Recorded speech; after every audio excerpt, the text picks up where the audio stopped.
اسلامی واقعات۔ واقعہ نمبر 1۔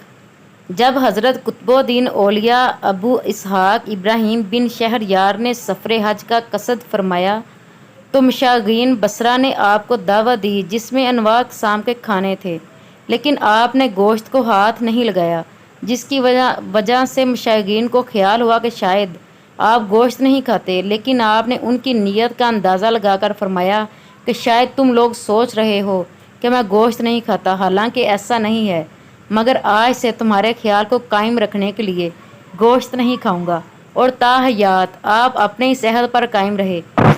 ایک رئیس شہر حضرت شیخ عزیز اللہ متوکل کے گھر میں آیا، دیکھا تو مکان میں اندھیرا تھا اور کچھ موجود نہ تھا کہ تیل خرید کر چراغ روشن کرتے۔ اس نے شیخ کے صاحبزادے سے کہا، میں تیل کے کپے بیچتا ہوں، ان کو خرچ میں لانا، اگر ختم ہو جائیں تو اطلاع دینا تاکہ اور بھیج دیے جائیں۔ دوسرے دن شیخ نے دیکھا تو گھر کے ارد گرد بہت سے چراغ روشن ہیں۔ فرمایا، یہ سب چراغ کہاں سے آئے ہیں؟ حقیقت حال عرض کی گئی تو خوش نہ ہوئے اور اس رئیس کو منع کر دیا کہ آئندہ تیل نہ بھیجے، اور جو موجود تھا وہ سب فقراء اور مساکین میں تقسیم کر دیا۔ کہتے ہیں کہ ایک نوجوان حج کو چلا گیا، لیکن راستے میں کسی مجبوری نے روک لیا۔ اس سے حج کی سعادت سے محروم ہونے کا بڑا قلق تھا۔ اس نے ایک ٹھنڈی آہ بڑھی۔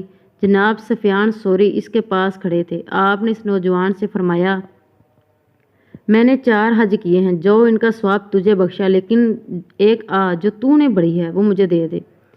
ایک بار شیخ ابو الفتح ملتانی زینے سے اتر رہے تھے کہ حضرت مخدوم جہانیاں جہاں گشت دوڑ کر اپنے رستے میں لیٹ گئے تاکہ ان کا مبارک قدم آپ کے سینے پر پڑ جائے، مگر حضرت شیخ ابو الفتح آگے بڑھنے کی بجائے ٹھہر گئے۔ فرمایا، سید تمہیں اس کی ضرورت نہیں، تم اپنے مرتبے کو پہنچ چکے ہو، اٹھو کہ تم مخدوم جہانیاں ہو۔ یہ کہہ کر آپ کو اپنے سینے سے لگایا اور بے شمار نعمتیں عطا کی۔ اس روز سے آپ مخدوم جہانیاں کے لقب سے مشہور ہوئے۔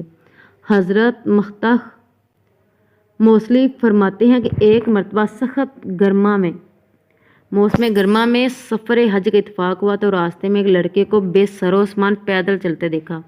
میں نے اس لڑکے سے مخاطب ہوتے ہوئے پوچھا، اے لڑکے کہاں جا رہے ہو؟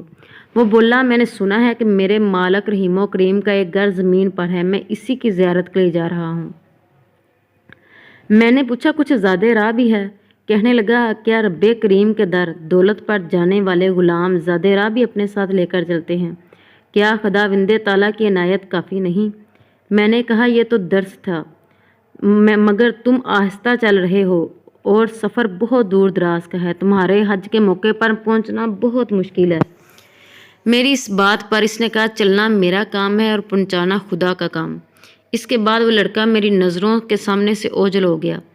جب میں فضل خدا سے سب مناسک اور لوازم حج سے فارغ ہو کر بامقام قرآنی صروف قربانی میں نگاہ اہل نظر لڑکا دکھائی دیا، وہ زارو قطار ہوتا ہوا اللہ کے روبرو عرض کر رہا تھا، اے رحم کرنے والے رب کریم، سب حاجی تیری قربانی کر کے تیری دولت قرب حاصل کرتے ہیں، میں کمال حسرت سے منہ تکتا ہوں اور زندہ درگور ہوں، میں طاقت قربانی نہیں رکھتا، چنانچہ تجھ پر بخوبی روشن ہے، ہاں اگر جان نثاری شرن منع ہو تو جان قربان کر دوں اور قربانی والوں میں شامل ہو جاؤں۔